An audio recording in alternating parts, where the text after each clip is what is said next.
89.9 KMOJ, the People Station. That was Pop Smoke with the woo. It's 3 after the 1 o'clock hour. I'm Glam Life Kim, and right now I am on with one of my favoriteest people in the Twin Cities. That's right. I hear you shuffling the paper. You getting prepared now, Anthony? I'm getting ready. I'm getting right now. Right on this rainy Wednesday. How are you Yes, today, love? indeed. I'm doing well, Kim. How you doing? I know it's good to hear you. We didn't get a chance to connect last week, so I missed you. But now you're back. I am back, and I'm back and ready. I know you always ready, and that's one of the things I love about you. Oh, that's so And sweet. You know, they say when you stay ready, you don't got to get ready. you ain't gotta be ready. One of those things that our people taught. Especially we can have a whole show with stuff that our elders told us not to do and how to do it. Right, so. Facts. That's one of them, and it's Hmm. always good advice. And sometimes I think as we get older, we remember those things, Kim, We like, do. it hit different than it did when you was younger. But that's, when you're young, you Absolutely. don't remember nothing, Right. right? And then we respect it more, right? Because we've been there, done that by that time. So all those little things they told us not to do that at that time we were thinking, oh, they old or they don't. They don't know what they're talking about. Right. I got all the answers because I'm 17 and Right. 18. No, that is not it. Hey, Minneapolis, it is my pleasure to be with you again on Minneapolis 360. I am Anthony Taylor, African American Community Specialist with the city of Minneapolis, bringing you Minneapolis 360. Minneapolis, it is again my pleasure to be here. We have been talking the last couple of weeks that we're having our show weekly, so I think it's very important that we have this show. And obviously, our Hmm. focus has been on former Minneapolis police officer Derek Chauvin's trial that is actually in motion. So we have been last couple of weeks just giving information to folks on what's going on regarding public safety and information regarding things that affect us in the community around the trial. What we are not doing is giving our opinion on what's going on inside the trial. We're not giving updates on testimony, anything like that. This is basically for us to be able to know how things affect us during this trial. As we all know, Minneapolis jury selection started on Monday with the trial of Derek Chauvin. And if you get updates and you get on KMOJ in the different ways that you can find your news and your media, you can understand how those things are progressing. One of the things that I think is important, Minneapolis, is that we remember is that this trial is worldwide. So the eyes of the world are actually on Minneapolis. And Hmm. when big events like this happen and we are in the midst of it, our way of living changes, right? So I've talked to you many times about the different road closures that'll be happening and the different ways that you can access certain buildings in the government center and things like that. Because if you go downtown Minneapolis, you'll see that your city looks a lot different. We do understand that the National Guard is in town. Governor Walz has activated the National Guard to be around. So you'll see more of those folks on the ground.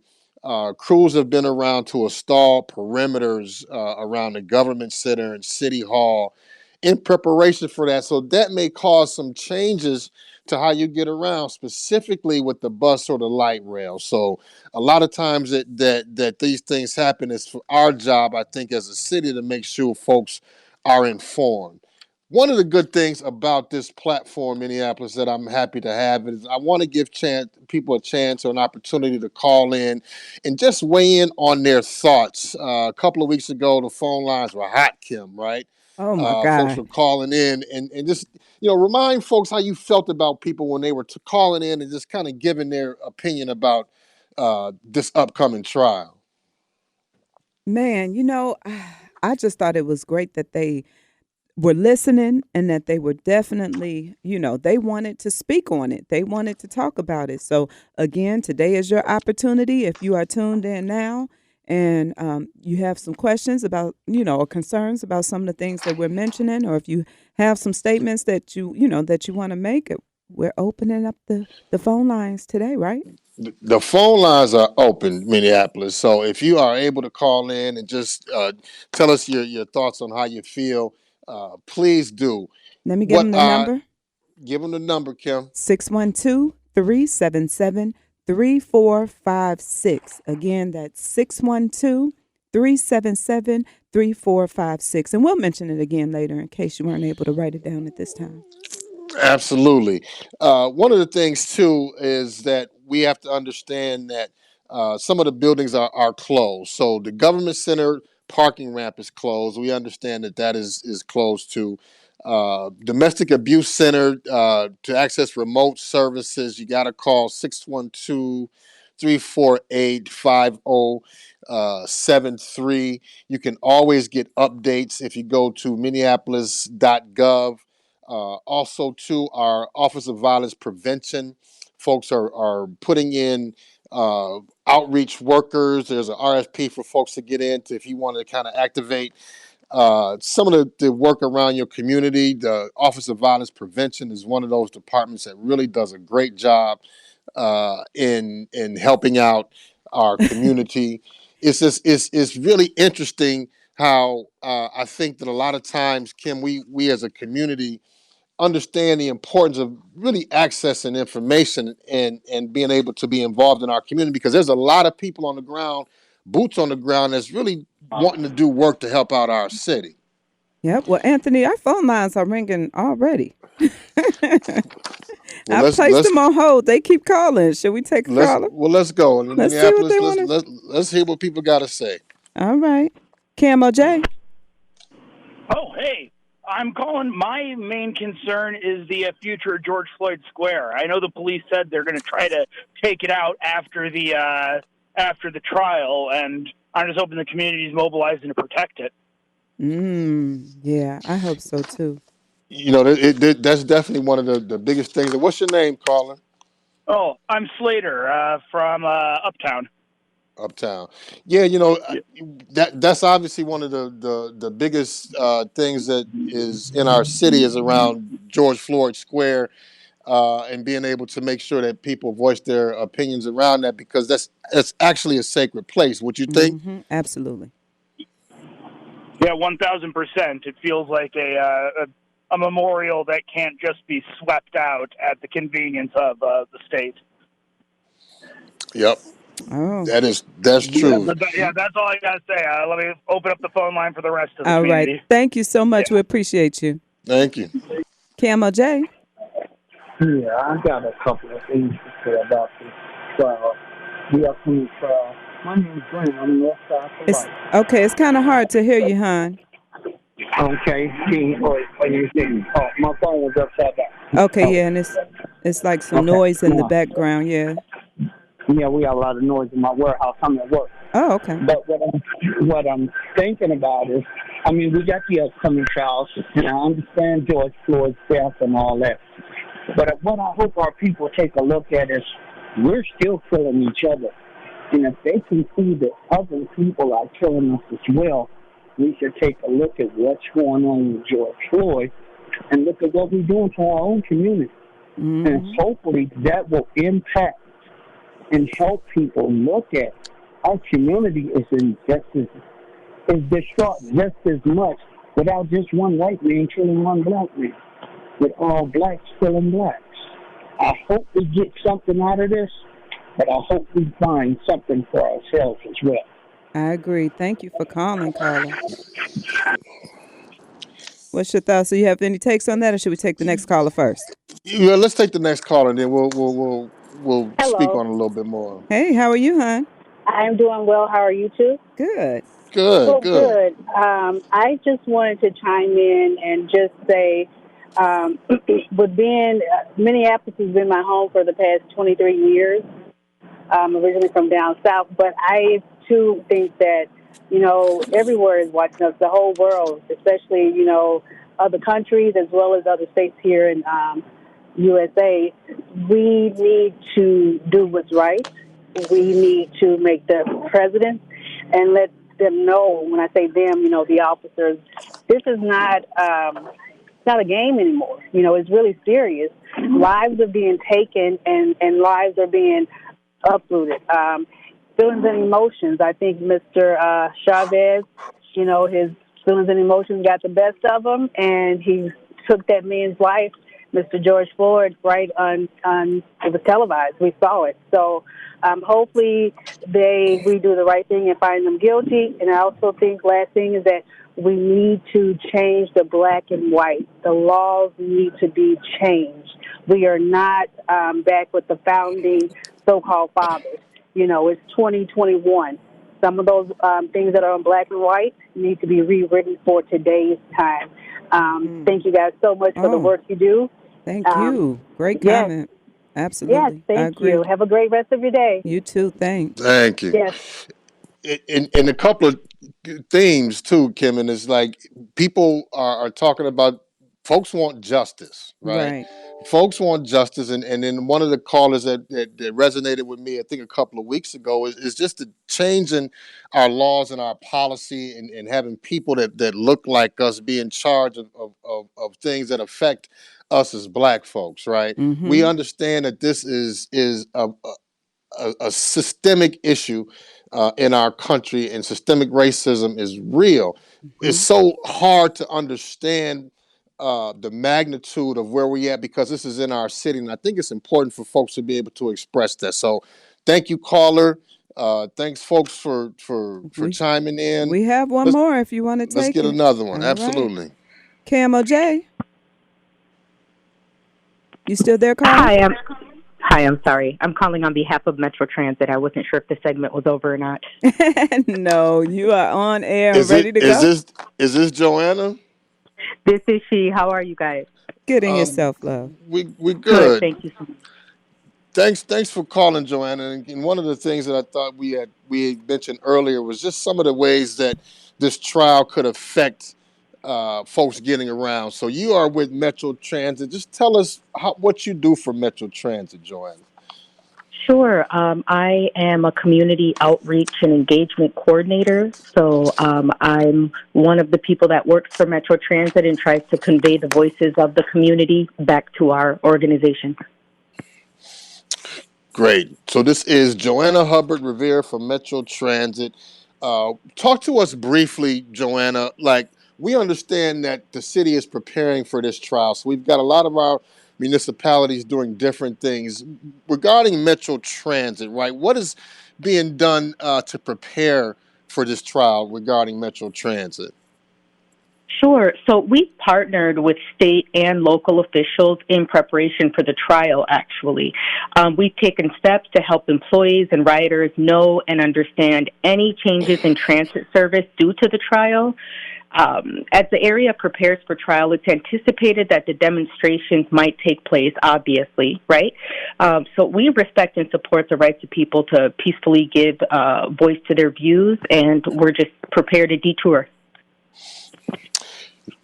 And when you say detour, how can folks like access information? So if there's a detour, can folks get information like real time to figure out what's the best way for folks to get to work or get to school or get the babysitter? Tell us a little bit about that. Oh, sure, absolutely. There are so many ways that you can get in touch with us. So if service changes are needed, Metro Transit will communicate that information to our customers via rider alerts, and that's when people are signed up for specific alerts related to their bus route. Social media, our website. We actually have a web page for changes in transit service due to the trial. It's metrotransit.org, and you'll click on transit service during Chauvin trial. And give them one more time, Joanna, the website. Sure. So, metrotransit.org, metrotransit.org. And then on the homepage, you'll click on transit service during Chauvin trial. Lastly and quickly, you can also call us at 612-373-3333, and you can select option 2 and speak to somebody live if you need more in-depth information and help. Right, and we're typically talking about maybe the downtown light rail, the downtown routes, right, Joanna? Oh, absolutely. Yep. So any Sometimes demonstrations can start at point A, and end a mile, 2 miles down the road at point B. So any disruptions that are going to take place related to the trial that might cause us to detour our buses, we will be reaching out and communicating about it.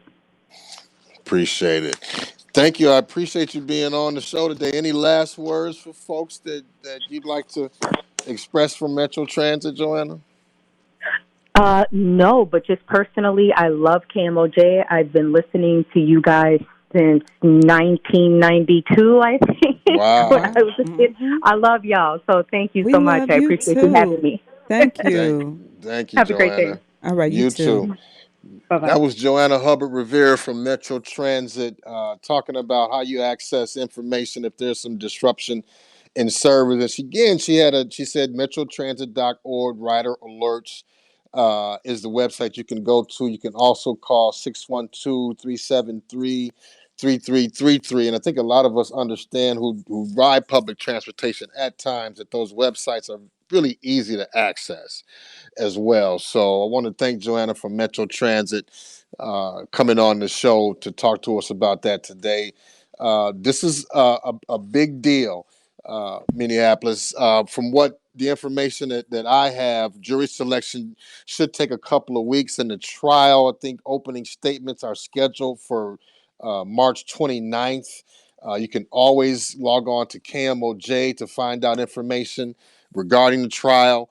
And again, I would love for folks to call in and let us know. The number is 612-377-3456. If you have any comments or questions regarding the trial, how you feel, if it's affecting your community.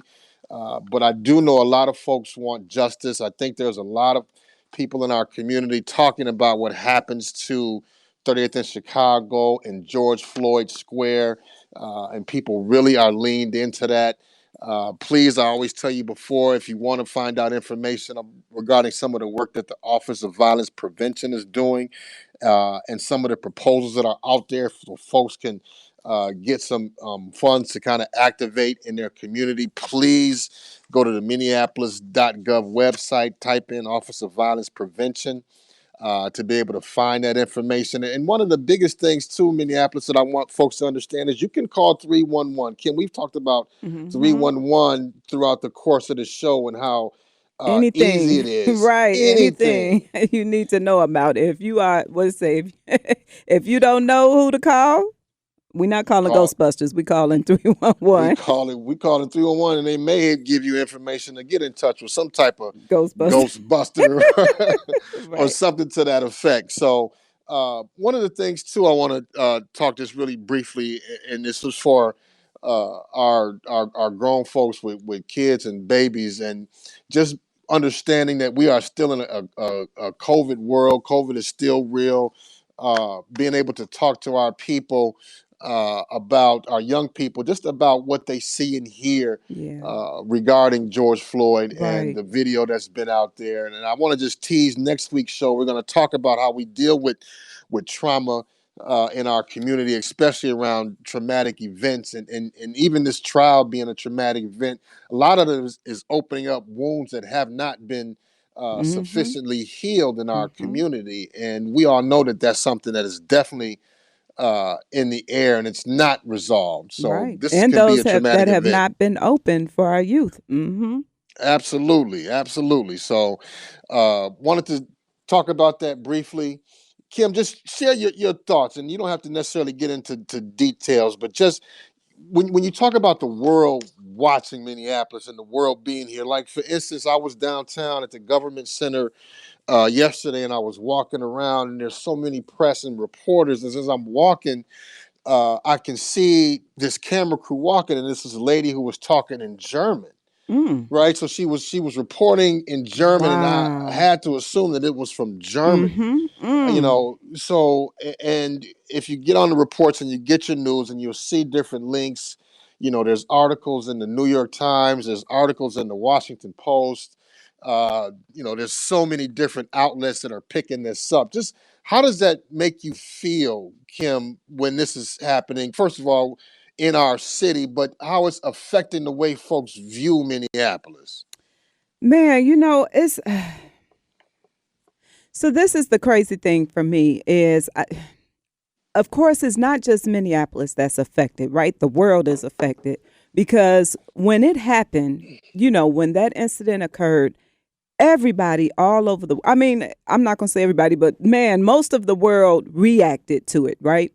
Hmm. Of course, things went down all over the place. And I feel that um, they're looking at Minnesota, to be able to make a change. They're looking at Minnesota to be able to bring justice. And I mean, I'm nervous right now because I'm just not sure. And these are my thoughts only and my opinion only. This has nothing to do with KMOJ nor the city of Minneapolis. Put that I'm going to disclaimer put out that there. disclaimer out there. But I don't know that I feel so confident with this judge that we have, right? I'm just going to be honest.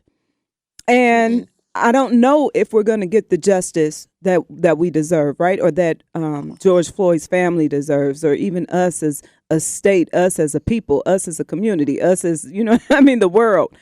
Hmm. And so I'm nervous. And then for our babies, and I know you kind of touched on it a tad bit, but just, what resources are out there for them for healing, for, because like you talked about the wombs, being open, but like I said, some haven't even opened yet for our young ones. Yeah. So this is Hmm. opening up a whole nother can of worms that I'm just wondering what resources and what do we have out there for, for our youth and even just for, our community. I don't, this is one of the most, I don't know. It has me on pins and needles. It does, and nervous is kind of what I think it describes a lot of folks because we've, as Black folks, have been in these positions and haven't got justice before, Right. right? So it makes a lot of folks nervous because all we want is justice for our people in our community, and it's traumatizing, and I just want to be able to acknowledge that, and I think our folks understand that too. So Right. Yeah. Minneapolis, stay informed with KMOJ. Stay informed to get news updates regarding the trial. And again, folks, as we are talking about this trial and we're moving forward with weekly shows, I want to hear what the community has to say about George Floyd. So please call in when you do Mm-hmm. next week. Number is six one Mm-hmm. two 377 3456. I want to just tease a little bit about next week's show. We're going to talk about some of the resources and how folks can access them around trauma. And unfortunately, Kim, we've had to have these shows in our city regarding Right. trauma and resources, which is sad, right? And I think, Mm-hmm. Mm-hmm. and we're still living through COVID as well. So Right, right. This is going to make for a very interesting show next week. So make sure you guys tell your friends and family about it. I mean, this is going to be the opportunity for everyone to hear about some resources and, talk to somebody who may be able to be of some assistance. absolutely, and you're not alone, right? Like Mm-hmm. you're not alone, and I think that's one of the things that we have to remember. If there's neighbors you can talk to, relatives, call. We also suggested that when we were deep in the midst of COVID, but reach out to people. Make sure that you check in with your loved ones, check in with your babies. Right. Understand that the weather is getting nice, so being able to activate your voice around all of the things that are happening in our city, I think, is vitally important. Mm-hmm. Peaceful protests are encouraged. Folks Yep. to be able to demonstrate is encouraged. And safe, COVID friendly, because we are still in the middle of a pandemic. We are still in the middle of the pandemic. It was Mm-hmm. crazy yesterday, Kim, for a small bit of time when it almost hit 70. I felt like I know, right? You want to I, take the mask off, right? I, Mask off, like the song. man, I wanted to take everything, mask off, coat off, jacket off, and I took the hat and jacket off, but I kept the mask on. But Okay. it gets a lot better. So, Minneapolis, I appreciate the time. Please tune in next week at 1 o'clock at Minneapolis 360. Again, God bless and be safe, Minneapolis. Hey, it's always a pleasure, Anthony. We appreciate you and all Thank that you're you. doing for our city. Thank you, sister. All right. Coming up next, right now, Zany K, the loud mouth, Mr. Loudmouth himself. He has something to say.